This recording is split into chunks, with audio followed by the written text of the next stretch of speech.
John chapter 19, verse 1. Jesus sentenced to be crucified.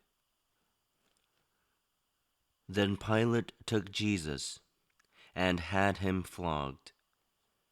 The soldiers twisted together a crown of thorns and put it on his head. They clothed him in a purple robe and went up to him again and again, saying, "Hail, King of the Jews!" And they struck him in the face. Once more Pilate came out and said to the Jews, "Look, I am bringing him out to you to let you know that I find no basis for a charge against him."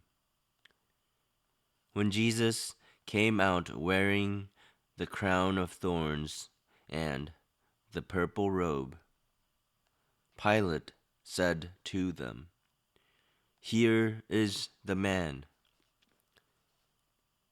As soon as the chief priests and their officials saw him, they shouted, "Crucify!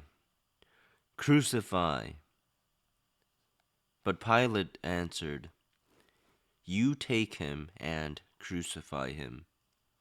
As for me, I find no basis for a charge against him." The Jews insisted, "We have a law, and according to that law he must die, because he claimed to be the Son of God." When Pilate heard this, he was even more afraid, and he went back inside the palace. "Where do you come from?" he asked Jesus. But Jesus gave him no answer. "Do you refuse to speak to me?" Pilate said. "Don't you realize I have power either to free you or to crucify you?" Jesus answered, "You would have no power over me if it were not given to you from above. Therefore, the one who handed me over to you is guilty of a greater sin." From then on, Pilate tried to set Jesus free, but the Jews kept shouting, "If you let this man go, you are no friend of Caesar. Anyone who claims to be a king opposes Caesar." When Pilate heard this, he brought Jesus out and sat down on the judge's seat at a place known as the Stone Pavement, which in Aramaic is Gabbatha. It was the day of preparation of Passover week, about the 6th hour. "Here is your king," Pilate said to the Jews. But they shouted, "Take him away! Take him away! Crucify him!" "Shall I crucify your king?" Pilate asked. "We have no king but Caesar," the chief priests answered. Finally, Pilate handed him over to them to be crucified. The crucifixion So the soldiers took charge of Jesus. Carrying his own cross, he went out to the place of the skull, which in Aramaic is called Golgotha.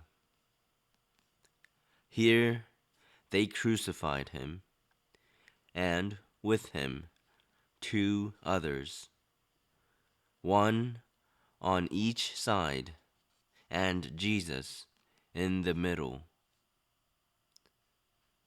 Pilate had a notice prepared and fastened to the cross. It read, "Jesus of Nazareth, the King of the Jews."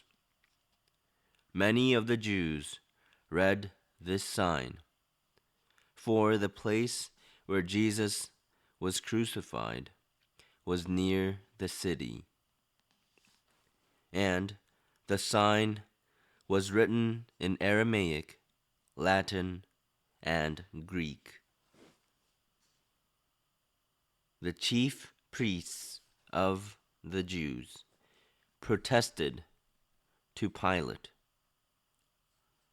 "Do not write the King of the Jews, but that this man claimed to be King of the Jews." Pilate answered, "What I have written, I have written." When the soldiers crucified Jesus, they took his clothes, dividing them into 4 shares, one for each of them, with the undergarment remaining. This garment was seamless, woven in one piece from top to bottom. "Let's not tear it," they said to one another.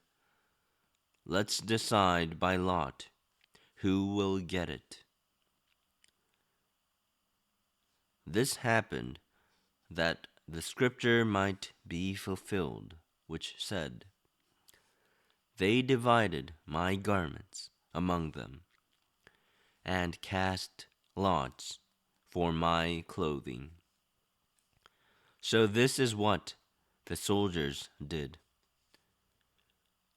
Near the cross of Jesus stood his mother's sister, Mary, the wife of Clopas, and Mary Magdalene. When Jesus saw his mother there, and the disciple whom he loved standing nearby, he said to his mother,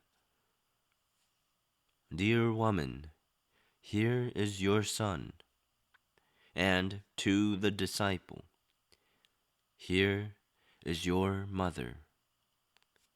From that time on, this disciple took her into his home. The death of Jesus. Later, knowing that all was now completed, and so that the scripture would be fulfilled, Jesus said, "I am thirsty." A jar of wine vinegar was there, so they soaked a sponge in it, put the sponge on a stalk of the hyssop plant, and lifted it to Jesus' lips. When he had received the drink, Jesus said, "It is finished." With that, he bowed his head and gave up his spirit. Now it was the day of preparation, and the next day was to be a special Sabbath. Because the Jews did not want the bodies left on the crosses during the Sabbath. They asked Pilate to have the legs broken and the bodies taken down. The soldiers therefore came and broke the legs of the first man who had been crucified with Jesus, and then those of the other. But when they came to Jesus and found that he was already dead, they did not break his legs. Instead, one of the soldiers pierced Jesus' side with a spear, bringing a sudden flow of blood and water. The man who saw it has given testimony, and his testimony is true. He knows that he tells the truth, and he testifies so that you also may believe.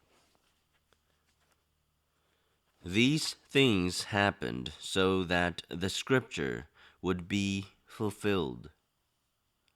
Not one of his bones will be broken.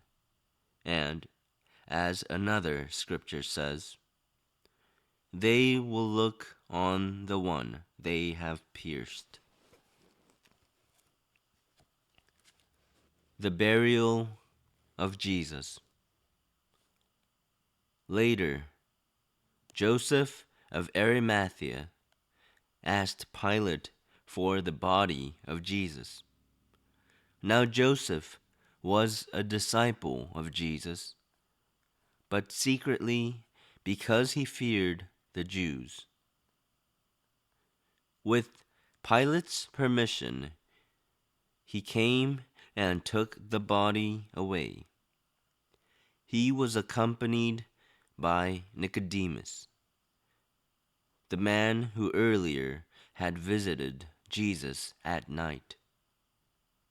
Nicodemus brought a mixture of myrrh and aloes, about 75 pounds. Taking Jesus' body, the two of them wrapped it with the spices in strips of linen. This was in accordance with Jewish burial customs.